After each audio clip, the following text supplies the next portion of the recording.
Bom dia a todos. Vamos dar início oficialmente hoje à aula de qualificação da aluna Fabiana Nakamura Vona, com o título de Strain Cardíaco e sua aplicabilidade.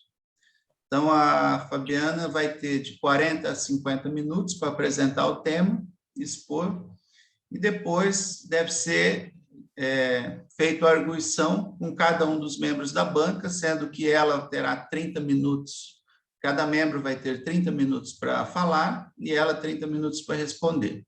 Pode ser feito na forma de diálogo ou na forma de perguntas e respostas, um pode falar tudo e depois no final o outro responder, como vocês acharem melhor após a apresentação dela. A banca, então, é composta por mim, que sou o presidente da banca e orientador da doutora Fabiana. Doutora Fabiana, que é uma cardiologista pediátrica, foi a nossa segunda residente de cardiologia pediátrica aqui do serviço, depois fez cardiopediatria, fez ecocardiograma também. Ela faz tudo de eco, faz fetal, faz transesofágico e tal, e está na equipe com nós desde sempre. E a banca, então, a doutora Fabiana aluna, eu o presidente, depois a banca é composta pela pessoa da casa, o doutor Carlos Henrique Demarque, que é o nosso chefe da cardiologia pediátrica aqui, e cardiologista pediátrico, ecocardiografista fetal, papapá, e como convidado externo a gente tem a doutora Raquel Vilela de Abreu Raquel Nina. A doutora Raquel Nina, também a gente já conhece, ela já esteve aqui no serviço, ela já discute casos com a gente. A doutora Raquel também, cardiologista pediátrico lá em São Luís do Maranhão, ecocardiografista. Então, essa é a banca, são só 3 pessoas. E depois de suplentes, nós temos a doutora Lúcia, então, a doutora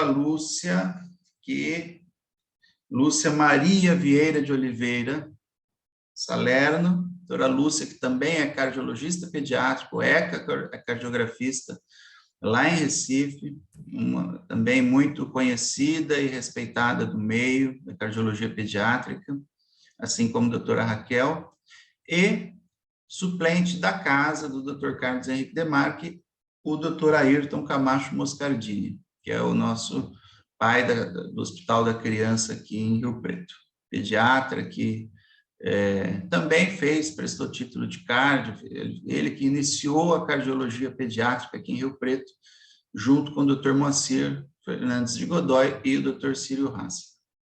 Então, essa é a banca da aula de qualificação, onde a doutora Fabiana vai mostrar se ela está apta depois a apresentar a sua defesa de tese no futuro. Fique à vontade, a palavra é sua, Fabiana. Bom dia a todos, obrigada pela apresentação, doutor Ulisses. Então, eu vou dar início à aula de exame de qualificação. Eu sou Fabiana Nakamura Vona, faço parte do programa de pós-graduação da Faculdade de Medicina de São José do Rio Preto. Sou cardiologista pediátrica e ecocardiografista da Cardioped Brasil. Então, nós vamos falar sobre o strain cardíaco e sua aplicabilidade. O que nós vamos abordar nessa aula? Na introdução, eu vou falar sobre a mecânica e a fisiologia ventricular.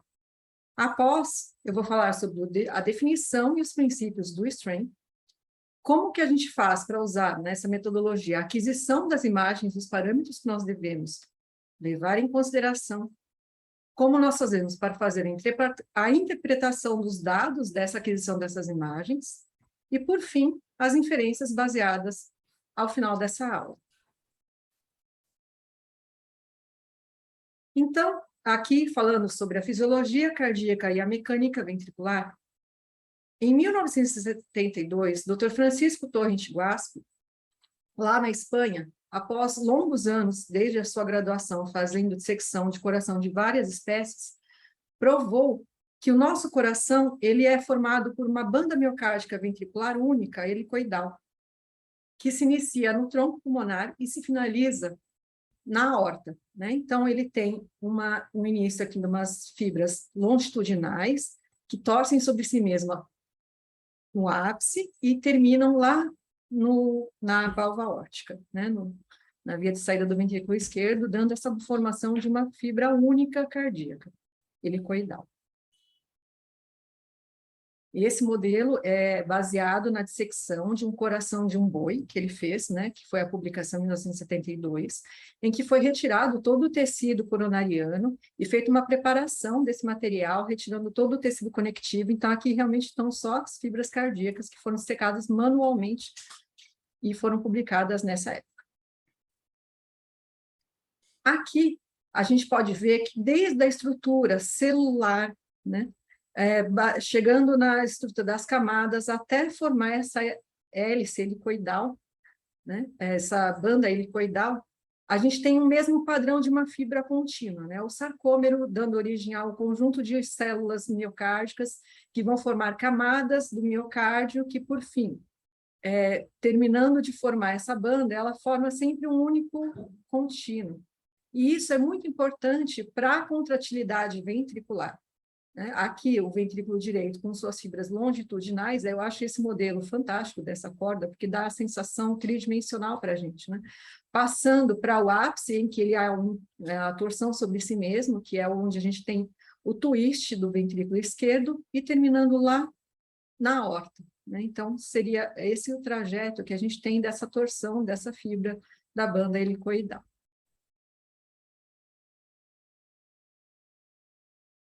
E, em conjunto com esse contínuo de fibra da banda helicoidal, a gente pode notar que a estimulação elétrica faz com que o estímulo caminhe do ápice para a base do ventrículo, né? Então, por isso que a gente tem a ejeção efetiva do sangue, fazendo com que haja realmente esse movimento de twist, de torção, levando a uma ejeção efetiva, né, do volume ventricular. E, diante de toda essa riqueza de fisiologia, de estrutura cardíaca, é sempre um desafio para o médico tentar determinar a função contrátil ventricular esquerda, porque ela é determinante de tratamento, determinante de prognóstico do paciente, como que a gente vai guiar. Às vezes, até lá na beira-leito, né, como é que a gente faz para manejo de droga vasoativa. Então, sempre foi uma tentativa de fazer com que a gente conseguisse avaliar de forma precisa essa função contrátil ventricular esquerda. E o método que a gente mais usa é através da fração de ejeção do ventrículo esquerdo. O método de Tait-Schultz, ele não é mais recomendado, porque, na verdade, ele é feito só em um único plano, baseado só na região basal do ventrículo esquerdo. E então você tem alteração de geometria que poderia levar a falsos valores. O que é mais recomendado para o cálculo atual da fração de ejeção do ventrículo esquerdo é através do método biplanar de discos, que é o Simpson modificado, que você faz no apical 4 câmaras, no apical 2 câmaras, os discos em que a gente tem a volumetria e a gente faz o volume diastólico final menos o volume diastólico final, sistólico final, e divide pelo volume diastólico final, e a gente expressa isso em porcentagem. E aqui a gente tem os valores determinados pela normalidade de acordo com a diretriz de 2015, que temos para homens de 52% a 72% e para mulheres de 54% a 74%. Porém, esse método ele não enxerga de fato a função contrátil ventricular esquerda. Vide aqueles pacientes que têm uma função contrátil ventricular esquerda, mas já tem sinais de insuficiência cardíaca, né, que a gente chama de insuficiência cardíaca com fração de ejeção preservada. Por quê? Porque essa técnica ela tem limitações. Ela depende da carga, então, né, da pré-carga e da pós-carga. A gente tem dificuldades de delimitação durante a frequência cardíaca alta e baixa, na faixa pediátrica, a frequência cardíaca é alta. Durante a regurgitação mitral, em que você tem uma superestimação dessa fração de ejeção, visto que é muito mais fácil o sangue retornar para o átrio esquerdo do que seguir adiante para o sistema, então você vai ter uma superestimação dessa diminuição do volume. Quando a gente está diante de cavidade pequena, ventrículo hipertrófico, em que você fica com dificuldade de delimitar o endocárdio do paciente. a qualidade da imagem, se aquele coração tem uma geometria alterada, que é bastante comum nas cardiopatias congênitas, se tem bloqueio de ramo esquerdo, em que as paredes não contraem todas ao mesmo tempo, não há uma simultaneidade, quando a gente tem arritmias com um intervalo ORR irregular, como eu já falei, a hipertrofia, e aquelas áreas hiperdinâmicas remotas ao infarto, ou seja, na área em que houve o infarto, não há de fato uma contratilidade da parede e ela se move por arrasto, porque o restante das paredes se tornam hiperdinâmicas arrastando aquela parede, mas de fato ela não leva a uma contratilidade efetiva, e isso prejudica a função contrátil ventricular esquerda. E como eu falei, naqueles pacientes em que a gente tem uma fração de ejeção borderline, né, que a gente não consegue enxergar de fato. Aqui um exemplo de uma paciente que tem estenose aórtica. Se a gente for olhar no parâmetro da área valvar da aorta, a gente tem 0,9 centímetros quadrados. A gente sabe que abaixo de 1 centímetro quadrado já pode classificar como um dos parâmetros que a gente leva em consideração uma estenose aórtica importante. Mas na hora que a gente vai olhar o gradiente médio, a gente tem apenas 18 aqui de valor, sendo que um volume sistólico final de 28 ml por metro quadrado, ou seja, a gente vê que essa paciente está com baixo débito. Porém, na hora que a gente vai tracejar o cálculo, a gente encontra um ventrículo esquerdo pequeno, hipertrófico, em que há uma superestimação dessa fração de ejeção. Então, de fato, eu estou enxergando se esse paciente tem uma função normal? Não, né? Porque no caso aqui a gente vê que ele já vai estar com sintomatologia, com sinais de baixo débito. Então, agora a gente vai falar sobre a definição e os princípios do strain. O strain ele é um conceito físico, em que você tem a análise da mecânica por deformação de um objeto. Ele é uma codificação adimensional de um material, que ele é geralmente expresso através de porcentagem. Então, aqui a gente está vendo uma figura, né, um vídeo em que esse é um miócito de rato, em que é aplicada uma energia elétrica, né, um estímulo elétrico, e ele diminui o seu comprimento. Então, a gente tem como fazer a aferição do strain através dessa mecânica miocárdica por deformação, em que a gente tem o diâmetro inicial, o diâmetro final, e a gente divide pelo diâmetro inicial. Como em algumas partes do miocárdio a gente tem o diâmetro inicial maior do que o diâmetro final, então a gente tem esse valor como negativo. Mas hoje em dia a gente tem padronizado que a gente tira esse valor negativo do valor do strain, e ele é expresso em porcentagem. Uma outra forma em que a gente pode calcular a deformação miocárdica é através da taxa de deformação miocárdica, que é o strain rate, em que a gente determina uma distância fixa entre dois pontos e a gente afere a velocidade do primeiro ponto, a velocidade do segundo ponto, aqui é A, menos a velocidade de B, dividido pela distância entre esses dois pontos, sendo que, para acontecer a deformidade de fato, a velocidade de A tem que ser maior do que a velocidade de B para que haja a diminuição. E através do strain rate, se a gente fizer a integral do tempo, a gente consegue obter o valor do strain em porcentagem. É a mesma coisa que a gente faz quando a gente está diante do Doppler, em que a gente faz a integral da velocidade e a gente tem um deslocamento. É o mesmo princípio. Porém, como a gente viu lá no início da aula, o miocárdio ele é extremamente complexo. Então, a gente tem deslocamento em vários eixos. No eixo longitudinal, no eixo circunferencial, em que você tem uma diminuição da circunferência do ventrículo, e no eixo radial, em que você tem um espessamento daquela fibra cardíaca. Então, a gente precisa prestar atenção que a deformidade precisa ser calculada em todos esses eixos. Então, como que a gente pode fazer para adquirir as imagens e fazer esse cálculo usando o ecocardiograma? O primeiro método em que foi utilizado, baseado nos estudos que foram levantados da ressonância, foi o Doppler tecidual, que foi aplicado nessa técnica. O Doppler tecidual é calculado pela deformidade comparando a velocidade entre dois pontos, igual eu expliquei anteriormente. Você pega dois volumes de amostra distantes 9 milímetros, que é um padrão, a gente calcula o gradiente de velocidade entre esses dois pontos e a gente obtém essa taxa de deformação. E aí a gente pode obter o strain através da integral das velocidades. Isso se deu por volta nos anos 2000, lá nos anos 2000 que essa técnica foi desenvolvida. Porém, a gente tem limitações desse método pelo Doppler tecidual, porque ele segue as regras do Doppler. Né? Então, você tem ele pode ser afetado pelos ruídos, o filtro, ele pega frequências mais baixas de velocidade, porém, não zera totalmente o fluxo sanguíneo, que também gera um ruído. E isso pode afetar a aquisição da imagem. Componentes térmicos, a reverberação dessa imagem e, principalmente, a dependência do ângulo, porque a gente sabe que o Doppler ele precisa estar paralelo aonde ele está aferindo aquele fluxo, aquela velocidade, porque a gente leva em consideração o cosseno do ângulo de 20 até 20. Então, por exemplo, o ápice cardíaco, a gente não consegue aferir a velocidade de forma adequada no Doppler tecidual. E isso limitava bastante o cálculo do strain por este método.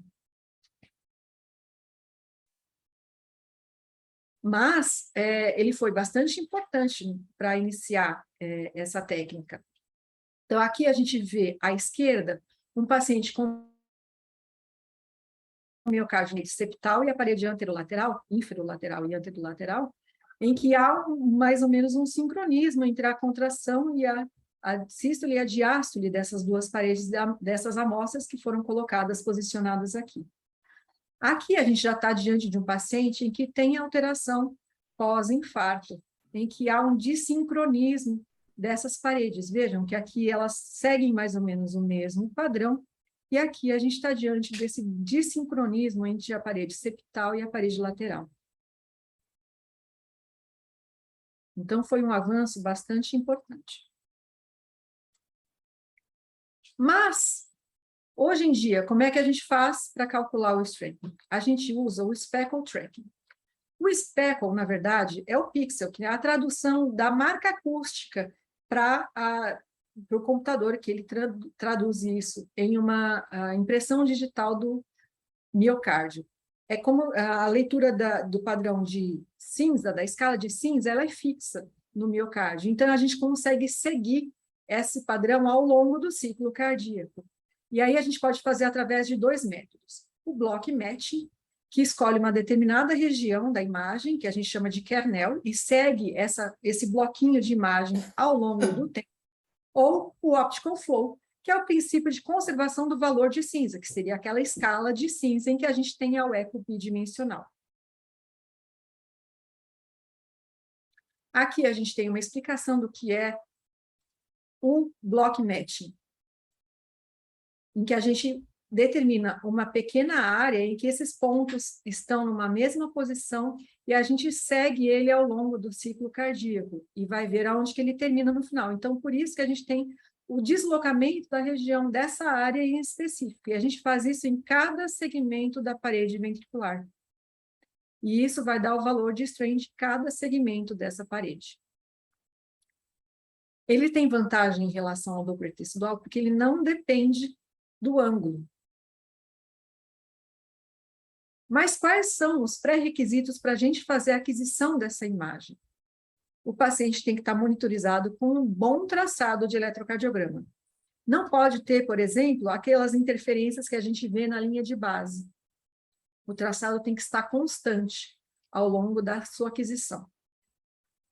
Aí, o ideal seria fazer uma apneia expiratória durante a aquisição do filme, porque a gente vai evitar aquele movimento de translocação, de translação do coração dentro do próprio tórax.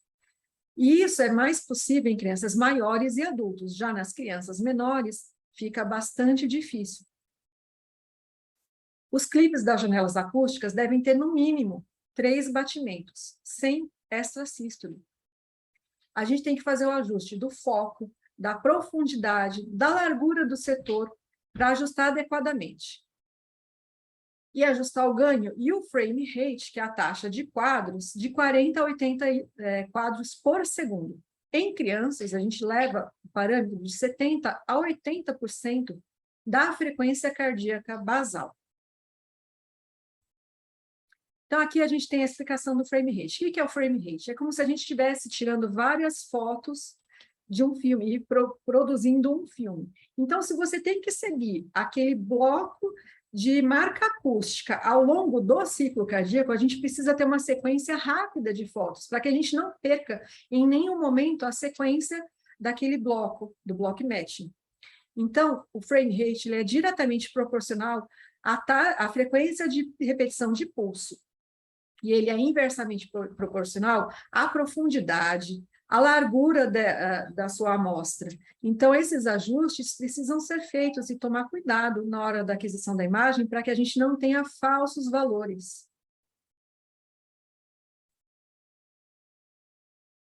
E aí, como que a gente faz? A gente tem, lembra que a gente viu que temos aquela banda helicoidal e que isso faz com que tenham camadas ao longo do nosso miocárdio. Então, a gente precisa determinar o strain de cada região. Então, a gente vai ver o strain no eixo longitudinal, no eixo radial e no eixo circunferencial. Existe também o strain de cisalhamento, que a gente chama de shear strain, que a gente ainda não consegue aferir pelo eco, em que, na verdade, aquelas camadas de fibras uma sobre a outra.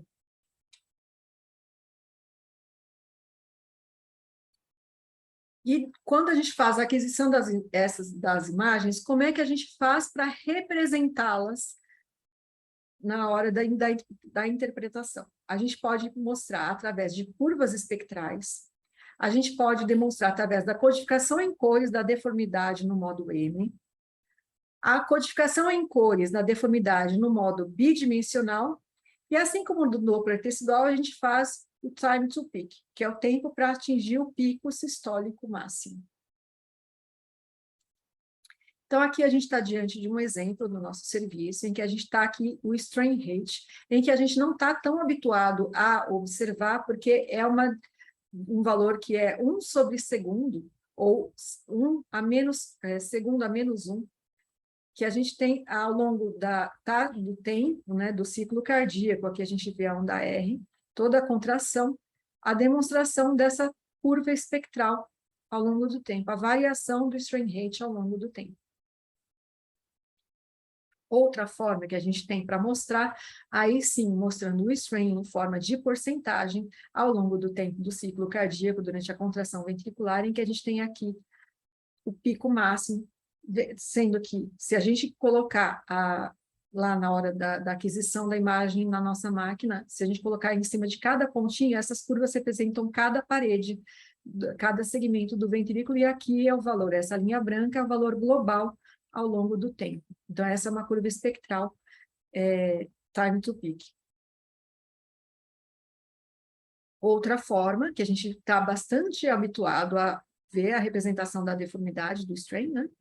É através do bullseye, que é essa representação em alvo, né? Que a gente tem a segmentação padronizada em 17 ou 18 segmentos, mais comum 17, sendo que esse daqui é padronizado pelo aparelho da Philips, em que a gente tem a divisão em 18 segmentos, e aí a gente tem a representação do valor do strain adquirido em cada um desses segmentos, na região basal, na região medial e na região apical.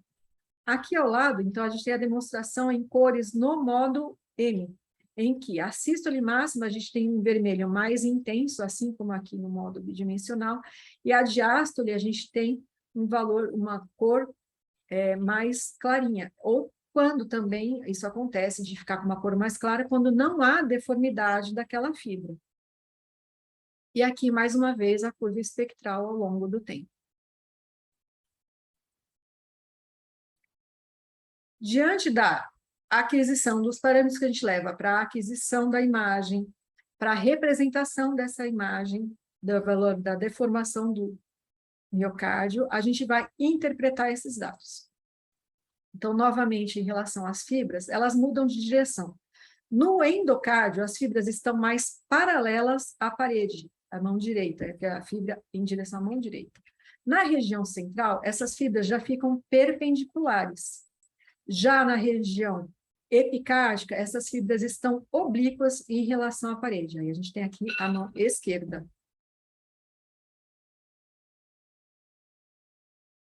Então, a gente vai começar a falar sobre o strain radial do ventrículo esquerdo. Ele se encontra maior na base e se diminui em direção ao ápice. Os valores globais dele, na base, em relação, na altura da abertura das válvulas atrioventriculares, é 37,4, isso em relação ao ventrículo esquerdo, na válvula mitral. Nos músculos papilares, 33%, e na região apical, 31%. Aqui a gente tem uma representação do strain radial, em que a gente tem um espessamento da parede. Então, ele representa mais a região medial da espessura da parede, né? Ele representa mais aquelas fibras que estão perpendiculares ao eixo do ventrículo. Então, que a gente sempre fala, né? Ah, está espessando a parede aqui, na hora que a gente olha no bidimensional. Então, é a representação do espessamento da parede. E aí, mais uma vez, a gente tem aqui a codificação de cores no bidimensional, no modo M, a curva espectral. Como, nesse caso do strain radial, a gente tem o diâmetro final maior do que o diâmetro inicial, então, nesse caso, o strain ele é positivo, ele é acima da linha de base. A gente vê aqui nessas duas representações, na região basal e na região apical. Já o strain circunferencial, ele vê mais a região epicárdica, em que a gente tem aquelas fibras que estão oblíquas em relação ao eixo do ventrículo. Então, ele aumenta gradativamente em direção ao ápice. E é nele também que a gente vê aquele strain de torção. Os valores globais na região basal é menos 22 e na região apical é menos 26. Então, a gente vai ter a diminuição do raio da circunferência.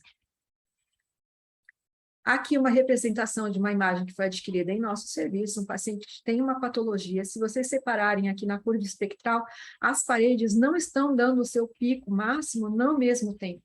A gente tem aqui o valor do global circunferencial, que é a média de todas essas curvas, mas vejam que as paredes não estão concordantes aqui. Na região basal, que a gente está vendo aqui a válvula mitral, já na região apical está um pouco melhor, né, que a gente vê que os pontos estão bastante semelhantes aqui no ápice da sístole, bem próximo aqui do fechamento da válvula aórtica, que é essa marca aqui que a gente enxerga. Então, aqui no ápice está melhor em relação à base. Aqui um filme na região medial desse mesmo paciente, em que a gente tem a transição. Então, a gente faz na região basal, medial e apical também. E aqui, mais uma vez, a representação da espectral dessa curva do strain em relação ao tempo e em relação ao ciclo cardíaco. Então, a gente vê que durante a diástole, em que há o estiramento das fibras, a gente tem essa cor azulada, que é padronizada, e durante a sístole máxima, a gente repara que ele fica nesse vermelho mais intenso em todas as paredes. Mas se vocês repararem, algumas paredes vão, alguns segmentos vão diferentes em relação aos outros, né? Que a gente vê essa representação desses pontinhos amarelos aqui, que não são coincidentes. E agora, falando sobre o strain longitudinal global do ventrículo esquerdo. Esse a gente está mais habituado no nosso dia a dia. A gente faz a análise regional da segmentação em 17 ou 18, como eu mostrei lá no Bullseye. A gente tem que determinar a região de interesse, que é o ROI, que é a Region of Interest, incorporando toda a espessura da parede, tomando bastante cuidado para que isso aconteça. O rastreamento desses segmentos, nas máquinas mais avançadas, ele é feito automaticamente, mas ele sempre possibilita que a gente faça esse ajuste manualmente, porque ele faz a leitura automática, mas nem sempre ele pega toda a espessura que você precisa. Então, você pode fazer esse ajuste de forma manual. Os segmentos em que a gente não conseguir fazer uma leitura adequada, eles podem ser descartados. É tolerável até no máximo 2 segmentos sem leitura adequada. para o strain global longitudinal. Então, a gente deve fazer no início da aquisição das imagens, os marcadores ajustados no início da diástole final e no final da sístole final. A gente marca no início da onda R até, baseado com o Doppler da via de saída do ventrículo esquerdo, até o fechamento da válvula aórtica.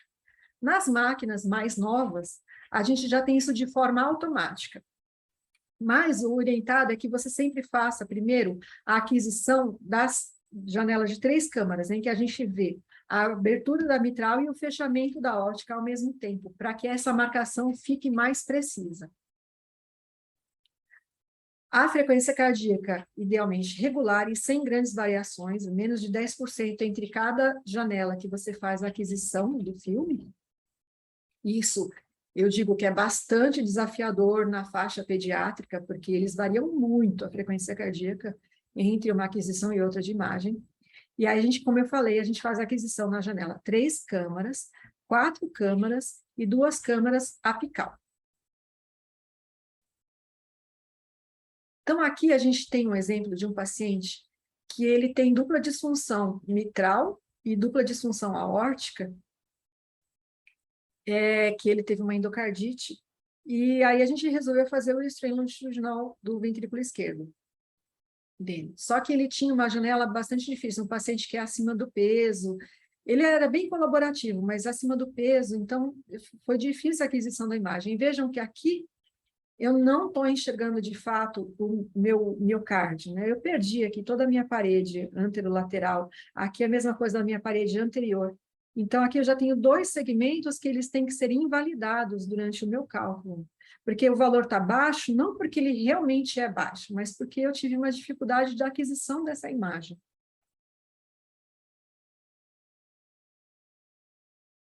A representação da curva espectral ela é interessante porque a gente pode analisar alguns parâmetros muito bons, que é o strain de pico sistólico positivo, que é o maior pico positivo antes do fechamento da válvula aórtica, e o strain de pico sistólico, que ele idealmente deve coincidir aqui com o fechamento da válvula aórtica. Aqui a gente tem uma representação ao fundo do Doppler, né? Está vendo que aqui a ejeção, o fluxo ao Doppler da válvula aórtica, aqui coincide com o fechamento da válvula aórtica, isso aqui seria a representação do strain naquela curva espectral. Então, aqui, esse em laranja é de um paciente normal, em que esse pico sistólico, ele coincide com o fechamento da válvula. Aqui, a curva em azul já é um paciente em que a gente teve um evento de infarto do miocárdio, em que a gente tem esse pico, o pico de sistólico final, o strain sistólico final, que está junto da válvula aórtica, não é o máximo de pico sistólico dele, que vai acontecer após o fechamento da válvula. Então, a gente vê que esse paciente, nessa parede aqui, não está tendo uma contratilidade eficaz de acordo com o ciclo cardíaco dele. Então, a curva espectral ela é bastante interessante de a gente ficar analisando, o time to peak, né, que a gente avalia, para ver a sincronicidade da parede, como que ela está se contraindo. O strain e o strain rate, eles são avaliados em cada segmento do ventrículo, que é o strain regional. A média desses valores a gente leva, que é o strain global, que é o strain longitudinal global. O normal é maior ou igual a 20%, ou se você considerar o valor negativo, já que o diâmetro final é maior do que o diâmetro inicial é maior do que o diâmetro final, a gente tem o valor negativo, então a gente pode ser menor ou igual a menos 20, considerando o strain negativo. E por que a gente está tão mais habituado a usar o strain longitudinal global no nosso dia a dia? Porque comparando diferentes softwares, a questão é que os softwares eles não estão padronizados todos da mesma forma. Então, há essa dificuldade. Mas as meta-análises provaram que o strain longitudinal global ele se mostrou um parâmetro mais robusto e concordante, mesmo diante de softwares diferentes, e intra-observador também. Então, por isso que ele é mais valorizado do que os demais. Aqui são os valores do strain longitudinal global Para a faixa pediátrica, foi feito nessa meta-análise em 2016, publicado em 2016, de acordo com a faixa etária. E vejam que, na média geral, a gente tem igual o paciente adulto em cerca de menos 20% aqui, né, no global. E aqui na 4 câmaras também. Então, ele se mantém mais ou menos estável ao longo da evolução desse paciente até chegar na vida adulta, sendo que no início da vida, né, aqui no primeiro ano, ele é um pouquinho mais baixo em relação às idades maiores. Mas a média geral fica em torno de menos 20.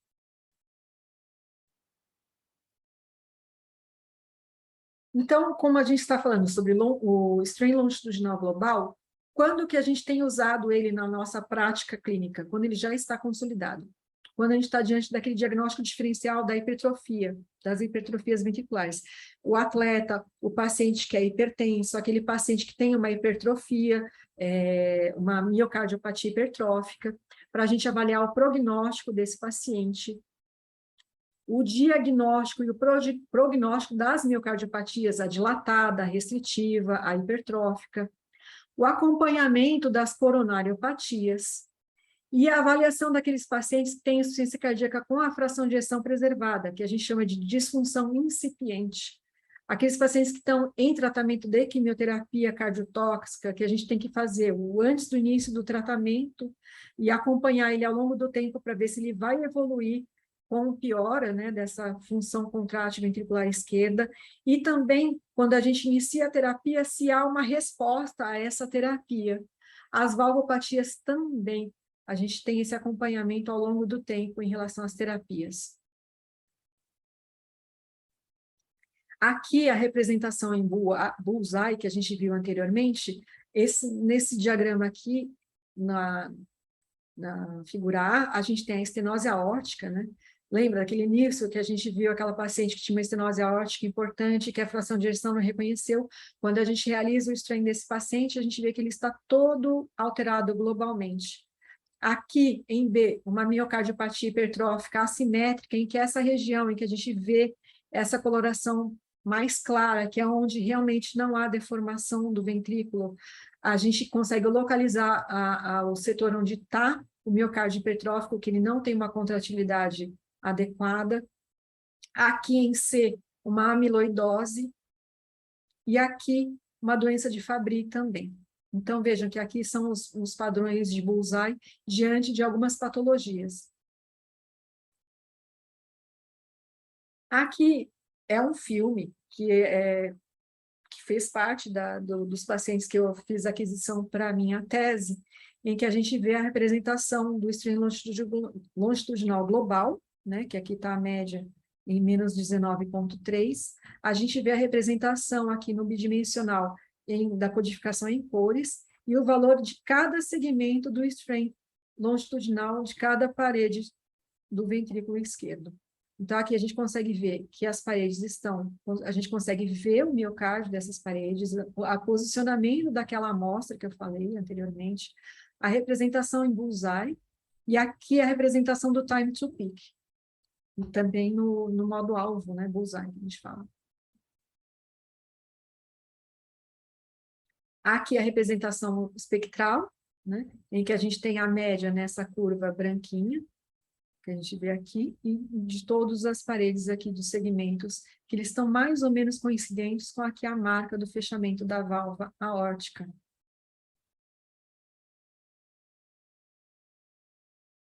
Aqui, novamente, a representação eu aumentei para a gente conseguir enxergar, né, o ápice, a região medial e a basal, e aqui a representação do time to peak. Outra forma que a gente pode tentar fazer a aquisição do strain longitudinal é através do eco 3D. Ele é muito bom pelo fato de que você vai pegar um único bloco, aquele full volume, e vai adquirir já de forma bem mais rápida o strain, tanto longitudinal quanto o radial, que a gente viu anteriormente, e o circunferencial. Ele extrai tudo de um mesmo looping desse deslocamento miocárdico, a velocidade também, que é o tissue velocity, e o time to peak. Então, em uma única imagem que você consegue adquirir, você extrai todas essas informações. Porém, Porém, qual é a maior limitação do eco 3D?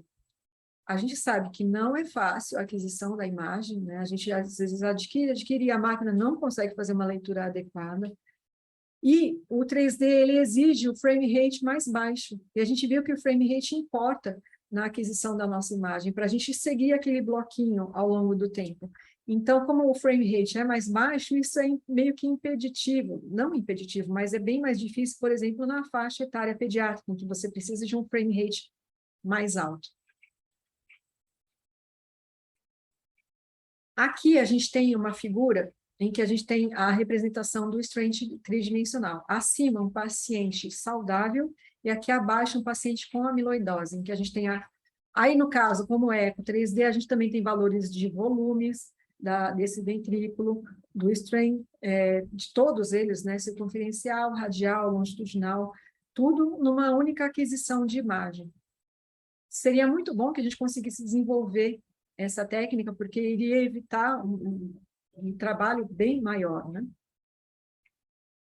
Porém, ainda ele tem um certo limite. Agora, a gente vai fazer a avaliação da deformidade do ventrículo direito. Lembrando daquela imagem inicial, os vetores do ventrículo direito, eles se dirigem em direção ao septo interventricular, que é onde se inicia a banda miocárdica, né? Ele vai descendo em direção longitudinal inferior em direção ao septo. Ele está submetido a uma carga pressórica. Quando ele está submetido a uma carga pressórica, ele apresenta a diminuição dessa deformidade longitudinal, dessa parede lateral, que é a principal representação da deformidade do ventrículo direito. E aí, a gente leva sempre mais em consideração o strain longitudinal da parede lateral, porque o septo, ele compõe também parte do ventrículo esquerdo. Então, por isso que a gente leva em consideração mais o strain longitudinal da parede lateral do ventrículo direito. O valor fica em torno, para adultos, em menos 29, mais ou menos 4,5%, em que a gente tem a região basal, média e apical dessa parede.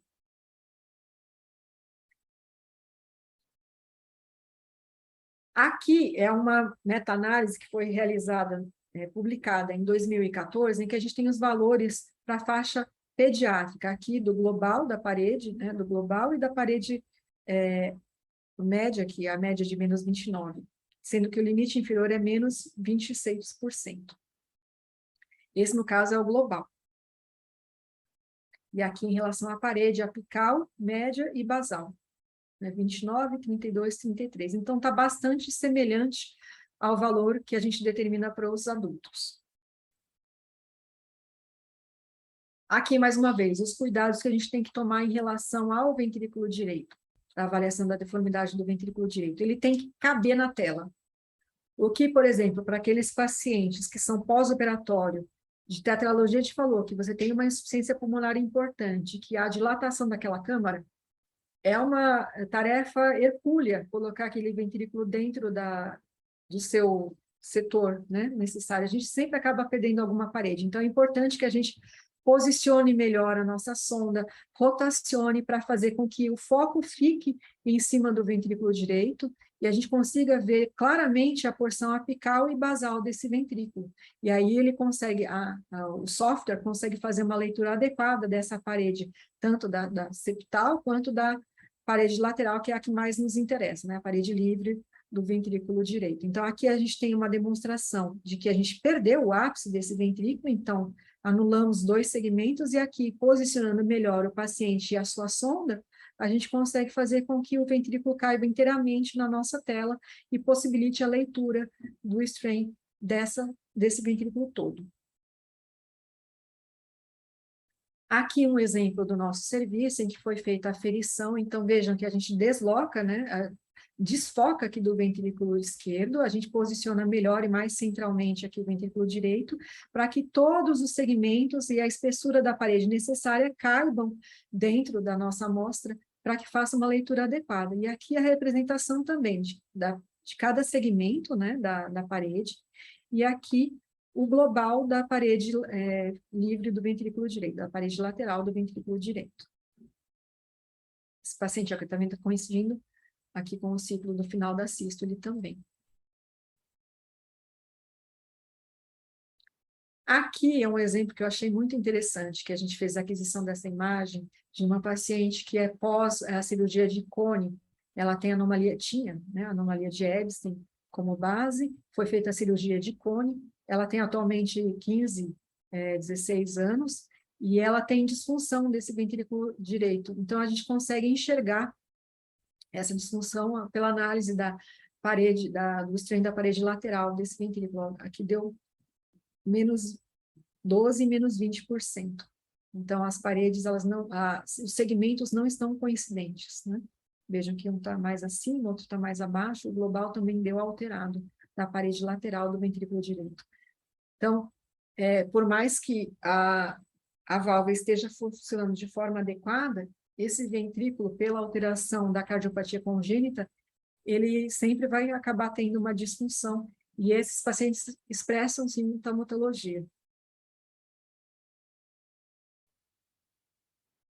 Outra maneira que os softwares mais avançados, as máquinas mais novas nos possibilitam, é quando a gente faz a aquisição do 3D, ele dá, ao mesmo tempo, os valores no 2D.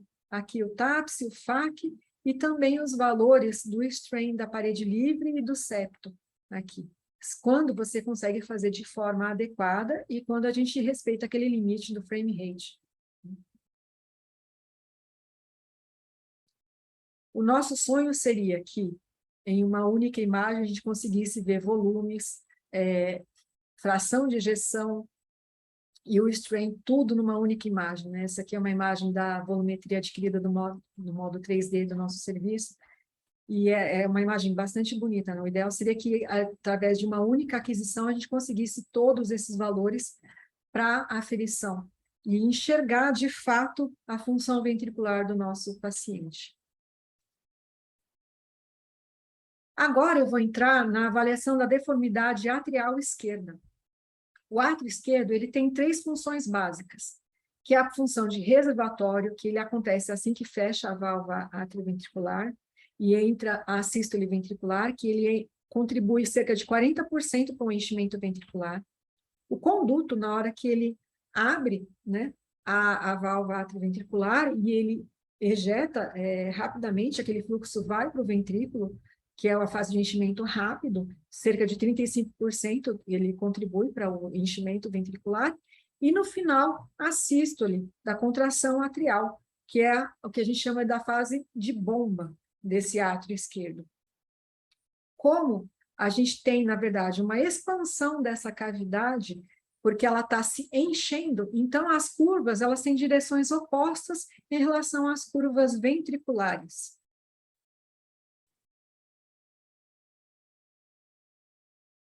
Há evidências de que um estranho anormal do átrio esquerdo ele está associado com uma pior função diastólica e pressões cardíacas elevadas, que é o que a gente sempre tenta enxergar naquela disfunção diastólica, né, do ventrículo esquerdo, que a gente tenta enxergar o aumento da pressão venocapilar pulmonar através do aumento da pressão do átrio esquerdo. Os valores são menores em pacientes com insuficiência cardíaca e diminuição da fração de ejeção, e também naqueles pacientes com fração de ejeção preservada. A piora do strain está associada à piora da capacidade do exercício físico, a maior taxa de hospitalização e mortalidade. Então, é um parâmetro que está se mostrando cada dia mais interessante.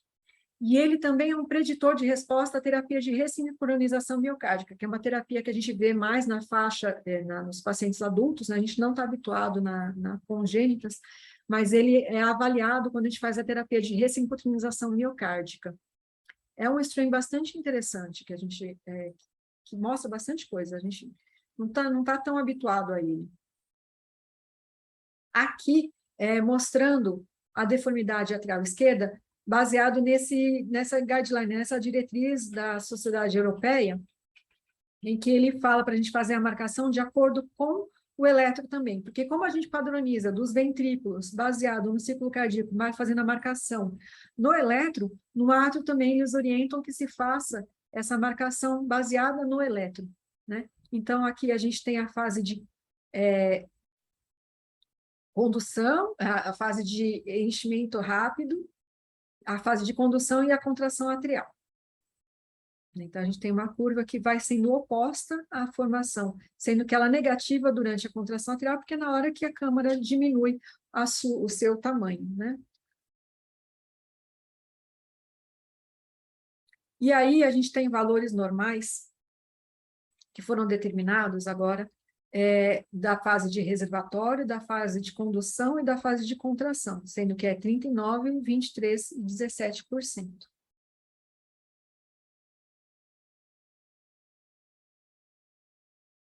Aqui uma representação de uma imagem que a gente adquiriu no nosso serviço, de um paciente. Então, ela é mais fácil, porque assim, o que a sociedade orienta é que seja feito somente no 4 câmaras. Quando a gente pode fazer, quando a gente não tem o software do strain para átrio esquerdo propriamente, a gente pode usar o software do ventrículo esquerdo, mas aí idealmente que você pegue no apical 4 câmaras e no apical 2 câmaras.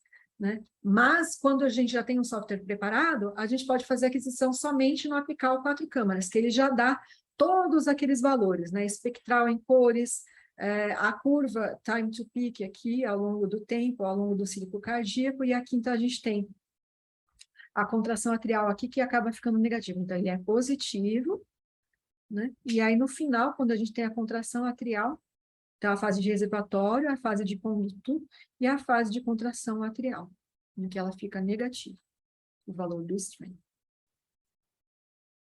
Aqui, então, a gente tem os valores que a máquina já determina.